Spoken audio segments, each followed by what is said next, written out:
Hello बच्चों, कैसे हो आप लोग। अपने लास्ट वीडियो में हमने देखा कि केमिकल रिएक्शंस और केमिकल इक्वेशंस क्या होती है।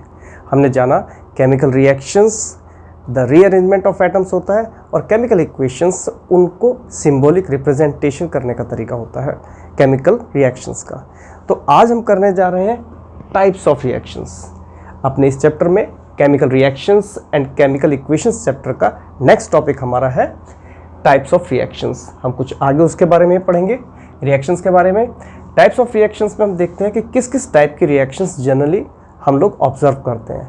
वैसे तो बहुत सारी रिएक्शंस हैं, लेकिन उनमें से हम कुछ मेन रिएक्शंस को आज फोकस करेंगे। तो हमारी फर्स्ट रिएक्शन है combination reaction. Number 1,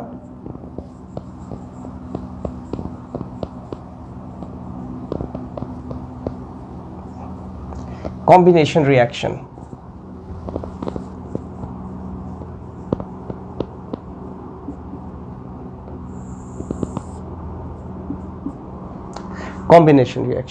combination reaction means कि ऐसी रिएक्शन जिसमें मोर देन टू सब्सटेंसेस या टू सब्सटेंसेस मिलकर एक नया सब्सटेंस बनाते हैं। ठीक है, इसमें रिएक्टेंट्स हमारे दो या दो से ज़्यादा होंगे और हमारे प्रोडक्ट्स वो मिलके एक या दो बनेंगे। प्रोडक्ट जनरली एक प्रोडक्ट बनता है उन लोगों के मिलने से। तो इसका अगर हम एग्जांपल देखें तो हम कह सकते हैं reaction where a reaction in which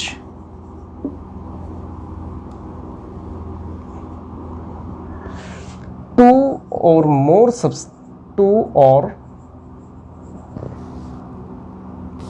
more reactants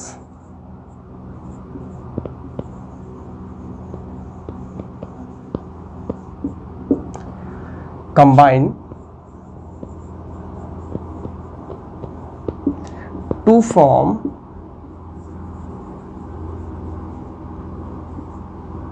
a product, a new product।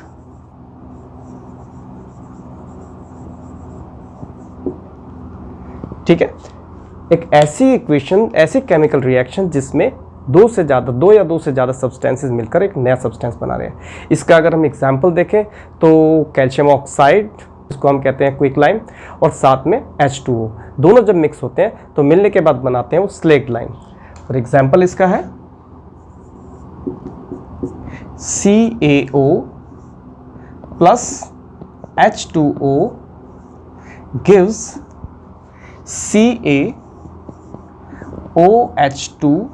Calcium hydroxide, ये बनाता है। दोनों मिलके कैल्शियम हाइड्रोक्साइड बना रहे हैं। कैल्शियम ऑक्साइड का जो कमर्शियल नेम है वो है क्विक लाइम,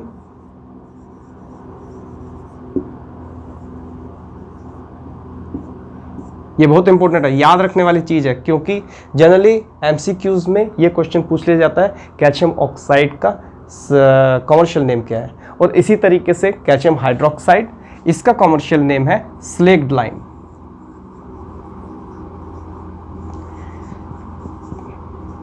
स्लेक्ड लाइम ये है इसका कमर्शियल नेम कैल्शियम हाइड्रोक्साइड का, यानी CaOH2। ठीक है।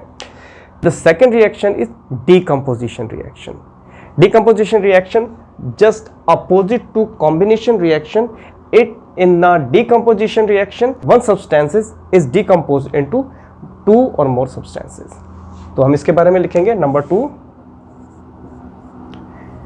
decomposition reaction.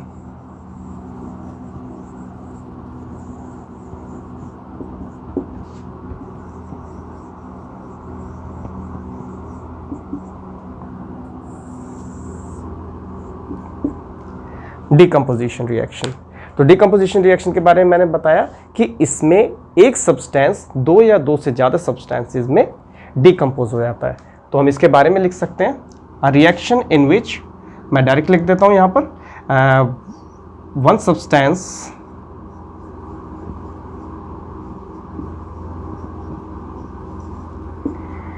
डिकम्पोजेज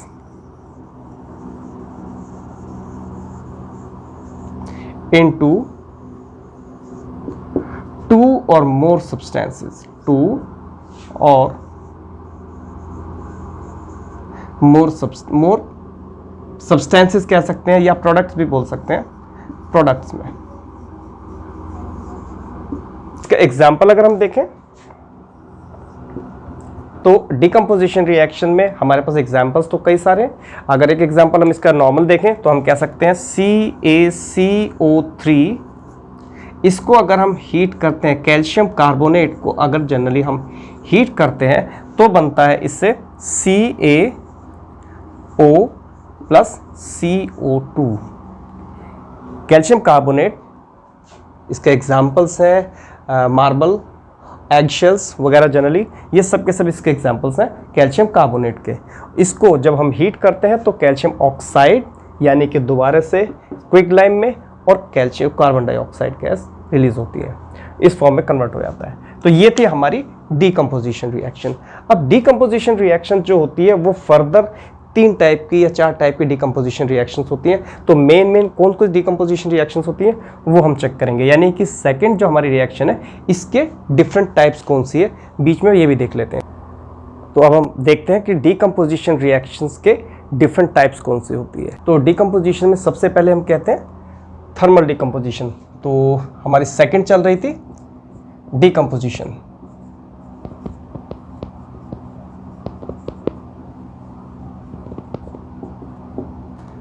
रिएक्शन, इसके टाइप्स अगर हम देखें तो नंबर मैं कहूँगा thermal decomposition.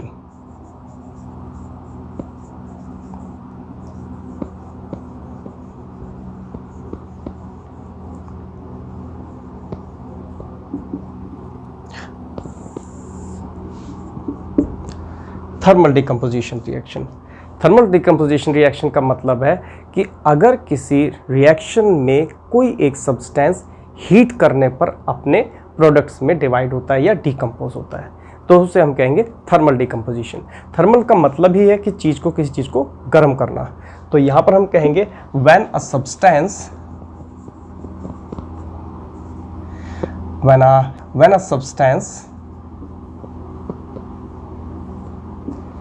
decomposes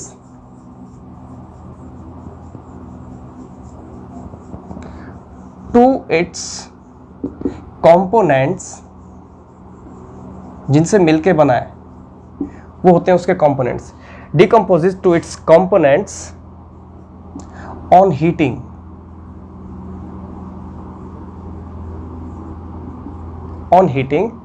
it is called on heating called thermal decomposition।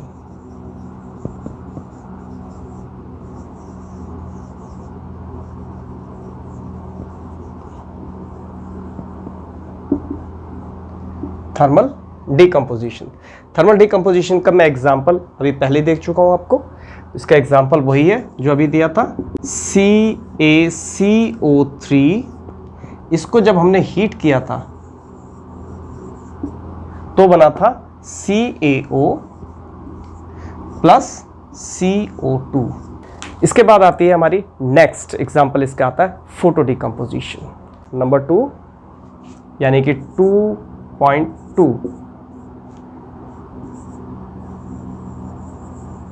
Photo decomposition reaction.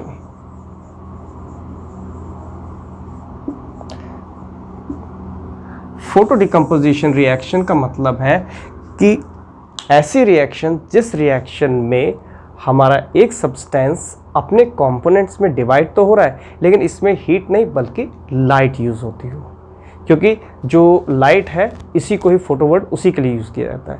When a substance decomposes into its components in the presence of light then it is called a photo decomposition reaction. तो हम कहेंगे when a substance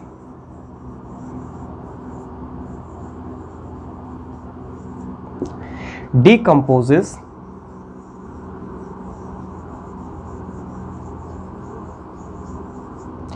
into its components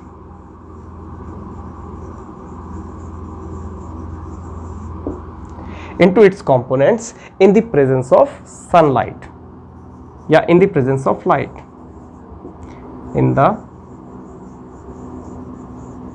presence of light, called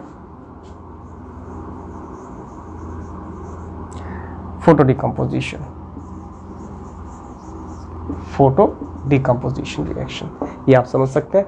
अगर हम इसका example देखें तो silver chloride AgCl को जब लाइट के कांटेक्ट में लाया जाता है या इन द प्रेजेंस ऑफ लाइट, जैसे ही वो आती है लाइट के कांटेक्ट में, तो वैसे ही वो सिल्वर और क्लोरीन इन दोनों में वो टूट जाती है, क्लोराइड, सिल्वर और क्लोराइड में। यानी कि इसका अगर हम एग्जाम्पल लें तो 2AgCl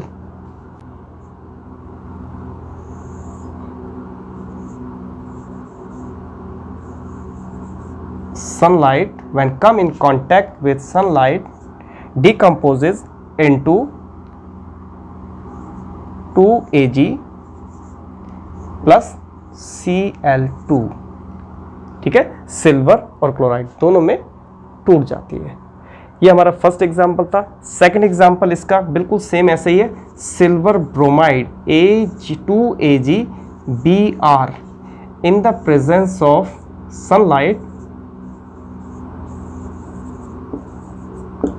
ये जब टूटती है बिल्कुल उसी तरीके से 2Ag प्लस Br2 इसमें डिवाइड हो जाती है। और इन दोनों रिएक्शंस का यूज़ जो है वो ब्लैक एंड वाइट फोटोग्राफी में किया जाता है। तो बहुत इंपॉर्टेंट रिएक्शन ये भी है, एग्जाम में मोस्टली पूछी जाती है। What is the use of photo decomposition reaction in case of silver bromide and silver chloride. तो इस केस में हमको ये बताना है कि इन दोनों जो रिएक्शंस है, इस रिएक्शंस का use black and white photography में होता है। सो हमारी थर्ड टाइप की डिकम्पोजिशन रिएक्शन है electrolytic decomposition. 2.3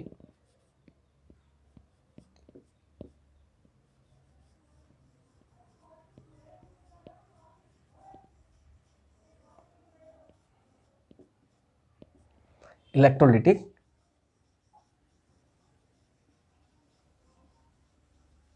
decomposition reaction।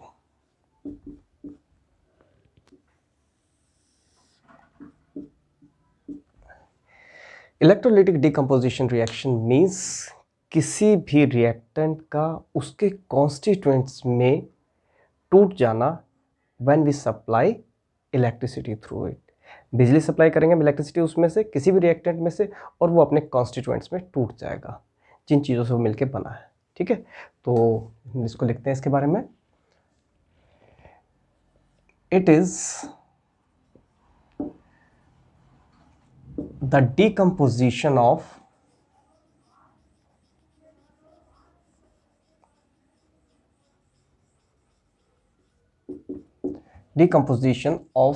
a reactant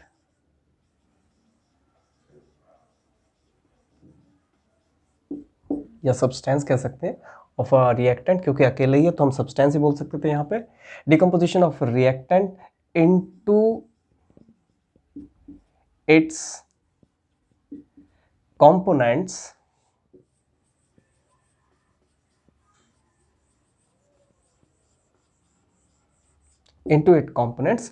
when electricity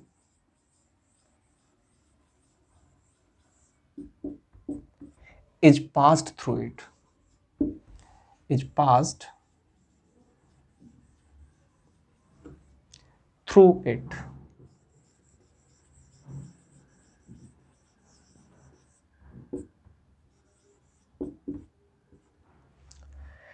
ठीक है, it is the decomposition of A reaction of A reactant into its components कह लो, बल्कि बेटर रहेगा अगर इसको हम कॉन्स्टिट्यूएंट्स कहेंगे। कॉन्स्टिट्यूएंट्स, कंपोनेंट्स की जगह पे, कंपोनेंट्स वैसे वही होते हैं, हम इसकी जगह कॉन्स्टिट्यूएंट्स भी लिख सकते हैं। TUENTS, constituents। into its constituents when electricity is passed through it। ठीक है। इसका अगर हम एग्जाम्पल देखें तो फॉर एग्जाम्पल जब हम पानी में से इलेक्ट्रिसिटी पास करते हैं, सर्दियों के दिनों में आपने देखा होगा कि हम उस पर रॉड वगैरह लगाकर जब पानी को गर्म करते हैं तो भाप बन के उड़ने लगता है। तो उसका मतलब है कि वो अपने दोनों कंपोनेंट्स जो उसके हैं कॉन्स्टिट्यूएंट्स, हाइड्रोजन और ऑक्सीजन, दोनों में वो टूट के गैस बन के उड़ रहा होता है। तो वो भी एक इलेक्ट्रोलिटिक डिकम्पोजिशन है। For example 2H2O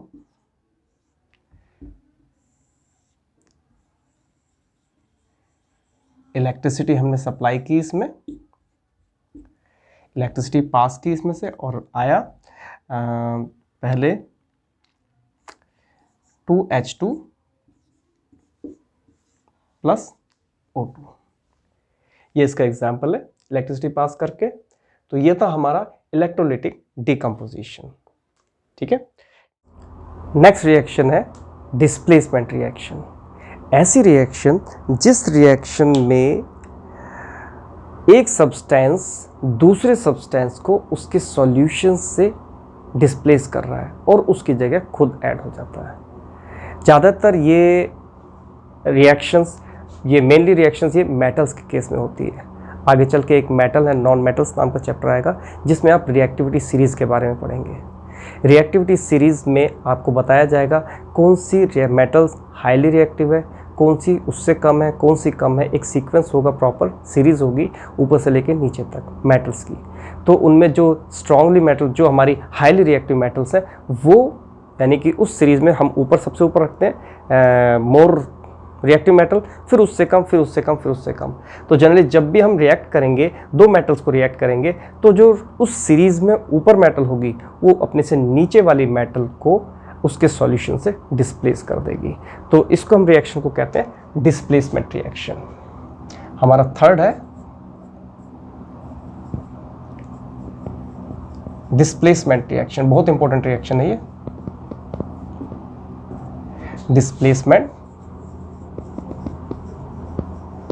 reaction.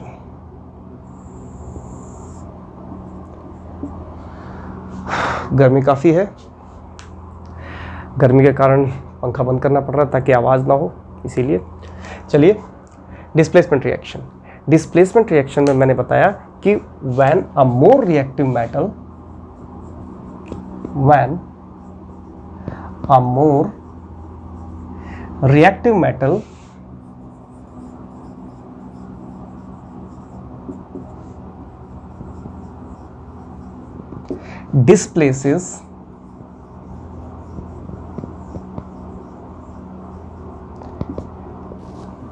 displaces a metal lesser than itself, lesser reactive than itself,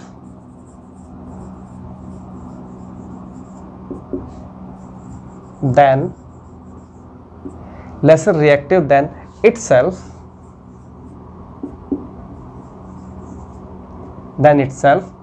from its solution.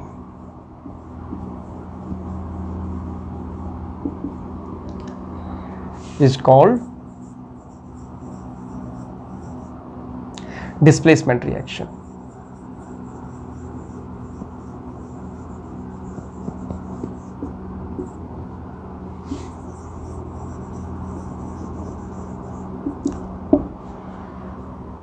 Displacement reaction. When a more reactive metal displaces a metal lesser reactive than itself from its solution is called displacement reaction. ज़्यादा reactive metal अपने से कम reactive metal को उसके salt solution से displace कर रही है। अगर हम एग्जांपल देखें तो इसका एग्जांपल में हम कह सकते हैं Cu, कॉपर आयरन से या जिंक से कम रिएक्टिव होती है रिएक्टिविटी सीरीज में। तो हम कह सकते हैं एग्जांपल में कि अगर हम कॉपर के सॉल्यूशन को CuSO4 सॉल्यूशन की रिएक्शन करवाते हैं जिंक से, तो रिएक्टिविटी सीरीज में जिंक क्योंकि कॉपर से ज़्यादा रिएक्टिव है, हाईली रिएक्टिव मेटल है, तो इस जिंक क्या करेगा, कॉपर को इस जगह से डिस्प्लेस करके अलग कर देगा और खुद उसकी जगह पे ऐड हो जाएगा, जैसे कि ZnSO4 प्लस Cu। जिंक ने क्या किया, खुद कॉपर सल्फेट की जगह पे सल्फेट के साथ में खुद ऐड होके इसने जिंक सल्फेट बना लिया और कॉपर को अपनी जगह से डिस्प्लेस करके अलग कर दिया। तो इसको हम कहते हैं डिस्प्लेसमेंट रिएक्शन। ठीक है, double displacement reaction. Number 4 reaction जो है हमारी, फोर्थ रिएक्शन, वो है डबल डिस्प्लेसमेंट।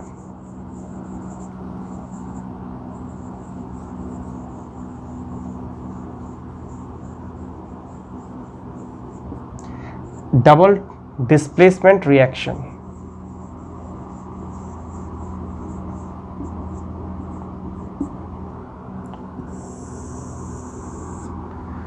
हमने कहा डिस्प्लेसमेंट रिएक्शन में एक मोर रिएक्टिव मेटल ने अपने से लेस रिएक्टिव मेटल को डिस्प्लेस किया। अब अगर बात करें डबल डिस्प्लेसमेंट की, तो डिस्प्लेसमेंट तो है लेकिन डबल हो रहा है, यानी कि दोनों रिएक्टेंट्स एक दूसरे को उनके सॉल्यूशन से डिस्प्लेस करेंगे और उनकी जगह पे खुद आ जाएंगे, खुद ऐड हो जाएंगे। या हम कह सकते हैं इस रिएक्शन को it is the exchange of ions, यानी कि जो आयंस है वो आपस में एक्सचेंज हो गए हैं। ठीक है, तो अ double displacement reaction is the it is the exchange of ions. ज़्यादा बड़ी ना करके एक छोटी सी डेफिनेशन में लिखवा देता हूँ, एक्सचेंज ऑफ आयंस। बुक में काफ़ी चीज़ें दी हुई हैं इसके बारे में। मेन है अभी हमें रिएक्शंस को समझना है, तो उसके अकॉर्डिंग मैं आपको बताया it is the exchange of ions. अगर हम बात करें इसकी एग्जाम्पल की, तो एग्जाम्पल में हम देखते हैं सोडियम सल्फेट और बेरियम क्लोराइड की जब रिएक्शन होती है तो यही होता है। सोडियम सल्फेट होता है हमारा NaSO4 plus barium chloride BaCl2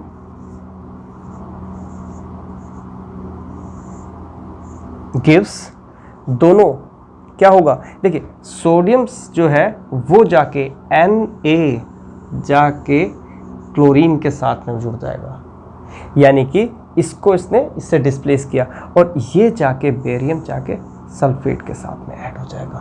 तो बने क्या हमारे यहाँ पर NaSO4 नहीं, Na2SO4। इस रिएक्शन में हमारे पास जो बन के आएगी वो आएगी 2NaCl प्लस BaSO4।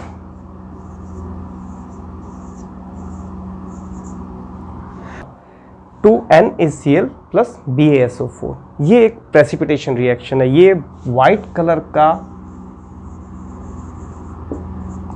प्रेसिपिटेट बनेगा इसमें, जिसको हम शो करते हैं डाउन एरो से।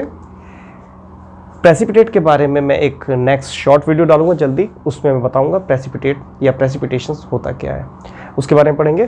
तो हमने इसमें क्या कहा, हमने देखा Na2SO4 plus BaCl2 gives 2NaCl plus BaSO4। Simple, Na2 जाकर क्लोरीन के साथ में ऐड हो गया और बेरियम जाके सल्फेट के साथ में हो गया, और दोनों ने अपने अपने आयंस, देखिए NaSO4 BaCl2, Ba हमारा क्लोरीन, ये हमारा पॉजिटिव आयन था, ये नेगेटिव आयन था, इसका ये पॉजिटिव आयन था और इसका ये नेगेटिव आयन था। इसका पॉजिटिव आयन जाके इसके आयन से जुड़ गया नेगेटिव आयन से, और इसका पॉजिटिव आयन जाके इसके नेगेटिव आयन से जुड़ गया।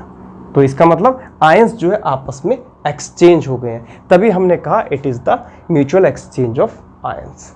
सो इट इज़ क्योंकि डबल डिस्प्लेसमेंट, दोनों एक दूसरे को डिस्प्लेस कर रहे हैं, इसने इसे किया, तभी हमने कहा डबल डिस्प्लेसमेंट रिएक्शन।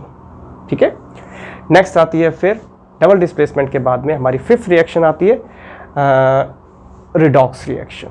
बहुत इंपॉर्टेंट रिएक्शन रिडॉक्स भी, अब इसके बारे में देखते हैं। फाइनली हमारी आज की जो रिएक्शन है, लास्ट रिएक्शन, वो है redox reaction. Redox reaction number 4,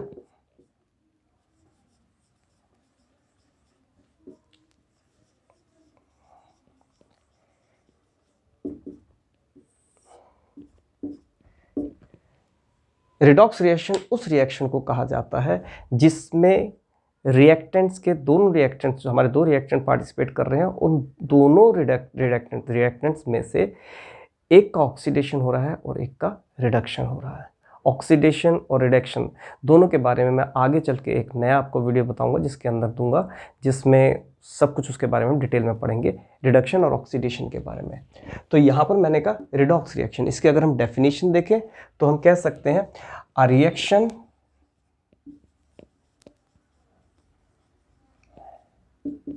in which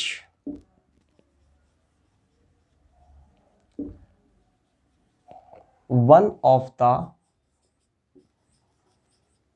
participant या reactant कह लीजिए, participants,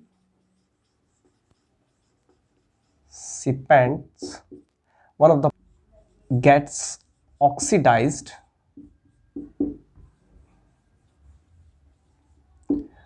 while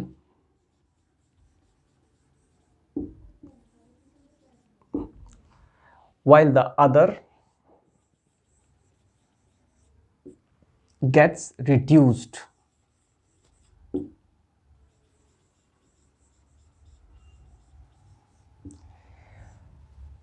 एक का ऑक्सीडेशन हुआ और दूसरे का रिडक्शन हुआ, दोनों में।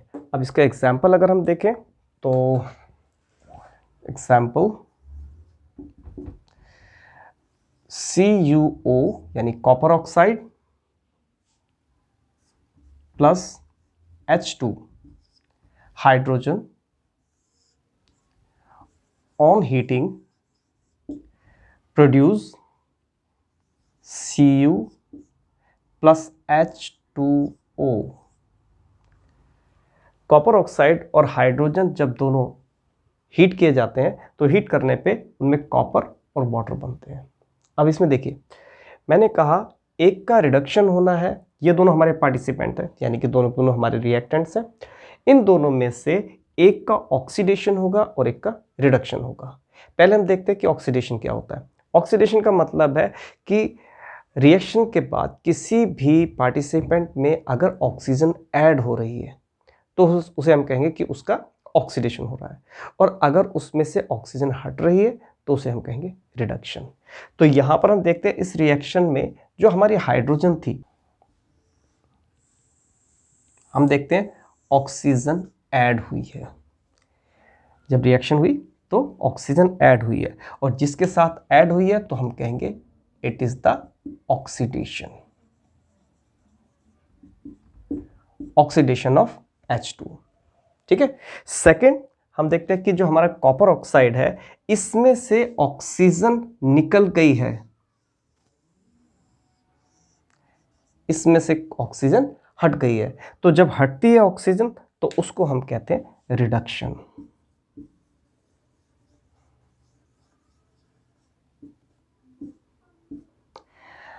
And since oxidation and reductions both have been taken place simultaneously, that's why we are saying that it is a redox reaction. It is the combination of oxidation and reduction. हमारी oxidation और reduction दोनों की दोनों जो reactions हैं वो एक साथ हो रही हैं, इसीलिए इसको एक नया नाम दे दिया गया, और वो नाम दिया गया इसका रिडॉक्स रिएक्शन, यानी री फॉर रिडक्शन, RED फॉर और ऑक्स फॉर ऑक्सीडेशन, दोनों को मिलाकर एक इक्वेशन बना दी हमने, रिडॉक्स रिएक्शन। अब इसमें एक मोस्ट इंपॉर्टेंट क्वेश्चन, बात समझने वाली जो आपको समझनी है, इसमें एग्जाम में क्वेश्चन आता किस तरीके से है। जिस समय पे MCQs आपके आते हैं तो उस समय पे एक क्वेश्चन, ये इक्वेशन दी जाती है मोस्टली, और इस इक्वेशन में पूछा जाता है आपसे कि किसका ऑक्सीडेशन हुआ है और किसका रिडक्शन हुआ है। आप जरा सोचिए, यहाँ पर आप देखेंगे जनरली सभी लोग ये कहते हैं, बच्चे जो लिख के आते हैं कि कॉपर का रिडक्शन हुआ है और H2 का ऑक्सीडेशन हुआ है, जैसे मैंने अभी बताया भी था। लेकिन एक गलती है यहाँ पर, मेन चीज़ ये है, जब हम बता रहे हैं कि ऑक्सीडेशन किसका हुआ है तो हाइड्रोजन के साथ में आपने कहा ऑक्सीजन जुड़ी, ठीक है, ऑक्सीडेशन हो गया, ये बात आपकी बिल्कुल ठीक है। लेकिन जब हम कहते हैं रिडक्शन हुआ है तो सब कहते हैं कॉपर का, वो गलत है। रिडक्शन में हम बताना है कि वो CuO का हुआ है, कॉपर ऑक्साइड का रिडक्शन हुआ है, नॉट कॉपर का। एग्जाम में जो आपको जो इसके ऑप्शंस दिए होंगे वो Cu भी दिया होगा और CuO भी दिया होगा, CuO। तो आपको इसमें CuO पे टिक करना है, ये ऑप्शन आपको सेलेक्ट करना है कॉपर ऑक्साइड का, अदरवाइज तो ये ऑप्शन आपका गलत होगा। ठीक है, तो ये था हमारा लास्ट रिएक्शन आज की, रिडॉक्स रिएक्शन। आज हमने 5 रिएक्शंस देखी, उनके एग्जाम्पल्स क्या हैं, हमने सभी चीज़ की। नेक्स्ट वीडियो में मैं इनसे ही रिलेटेड कुछ इंपॉर्टेंट क्वेश्चंस लेके आऊँगा, जो हमारी अब तक का हमने जो चीज़ें की हैं, जैसे कि अभी तक हमने कर ली है ऑक्सीडेशन, ये reactions, chemical equations and types of reactions, ये सब चीज़ें 3 टॉपिक्स हम कवर कर चुके हैं। इसके अलावा अब बैलेंस्ड अनबैलेंस्ड केमिकल इक्वेशंस वगैरह भी हैं, तो इन्हीं से रिलेटेड छोटे छोटे क्वेश्चंस जो आते हैं, कुछ वो क्वेश्चंस के मैं लेके आऊँगा, वीडियो लेके आऊँगा आपके पास में। जब तक आप पढ़ते रहिए, फिट रहिए, हेल्दी रहिए और पढ़ाई अपनी अच्छे से करते रहिए। ठीक है, बेस्ट ऑफ लक।